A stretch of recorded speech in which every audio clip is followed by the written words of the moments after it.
හරි බදු පැහැරීම් කරලා තිබෙනවා නම් ඉක්මනින්ම නීති ක්‍රියාත්මක කරන්න. කවුද තරාතිරම කාගේද මොනවද කිසි දෙයක් අදාළ නැහැ. ඇත්තට මේ ආපදා තත්ත්වයට අපිට ටිකක් ශක්තිමත්ව මුහුණ දෙන්න පුළුවන්කම ලැබුණේ භාණ්ඩාගාර ගිණුමේ යම් ශක්තිමත් ධනශේෂයක් පැවතීම. අපි මේ ආපදා තත්ත්ව වෙනකොට අපි 2026 සඳහා අයවැය ලේඛනය සකස් කළ අවසන් වෙලා තිබුණේ. සමහර අය මේ අයවැය මුළුමනින්ම මේ තියෙන ආපදා තත්ත්වයට වරුතු දෙන ආකාරය වෙනස් කළ යුතු කියන යෝජනාව. නමුත් අපි කිසිසේත්ම සකස් කරන අයවැය ලේඛනය වෙනස් කරේ නැහැ.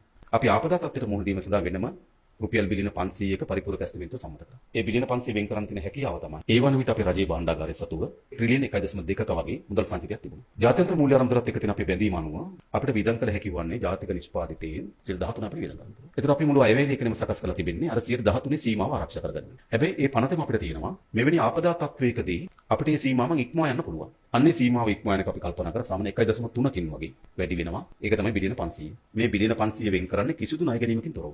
මේ ඩොලර් බිලියන 500 හරහා අලුතින් ඩොලර් අවශ්‍යතාවය පැනනගෙන. ඒ වගේම තමයි අපි ජාත්‍යන්තර මූල්‍ය ආරමුදලට ක්ෂණික ආධාර ලබා ගැනීම හරහා ඩොලර් මිලියන 200ක් මේ 19 වෙනිදා ලබා ගන්න පුළුවන්කම ලැබුණා. නෙමෙයි මේ බොහෝ අයගෙන් අප්‍රේල් වල වැටෙනවා. අරුබුදේ පැනනගන්න පුළුවන් එක්ක රුපියල් හිගවීමෙන් ආණ්ඩුවට එක්ක රට ඩොලර් හිගවීම. හැබැයි මේ සාධක දෙකෙන් මොකද වෙලා තියෙන්නේ? ඉතිහාසයේ වැඩිම ධනාත්මක දත්ත මේ වසරේ පෙන්වු කරනවා. මට ලංකා ඉතිහාසයේ වැඩිම අපනයන ආදායම පේන වසර බවට මේ වසරපත් වෙනවා. වැඩිම සංචාරක ආදායම මේ වසර වාර්තා කරනවා. ඊළඟට විදේශ සංක්‍රාම මේ වසරේ වැඩිම වසර වාර්තා කරනවා. රුපියල් ආදායම පේන කවුද? දේශීය ආදායම් දෙපාර්තමේන්තුව. ඔයගොල්ලෝම කිව්වා අවුරුදු 93කට පස්සේ වැඩිම රුපියල් ප්‍රමාණය උපයපු වසර බවට පත් වෙනවා. රේගු දෙපාර්තමේන්තුව වැඩිම රුපියල් උපයන වසර බවට පත් වෙනවා. සුරවත් දෙපාර්තමේන්තුව වැඩිම රුපියල් උපයන වසර බවට පත් වෙනවා. ඒ නිසා මම හිතනවා අපි හැම කෙනාම කාලයක් තිස්සේ දරපු වෙහෙසේ ප්‍රතිඵලයක් දැන් තියෙනවා. රට ආර්ථික වශයෙන් ස්ථාවර බවට අපත් කරන් තිබෙනවා.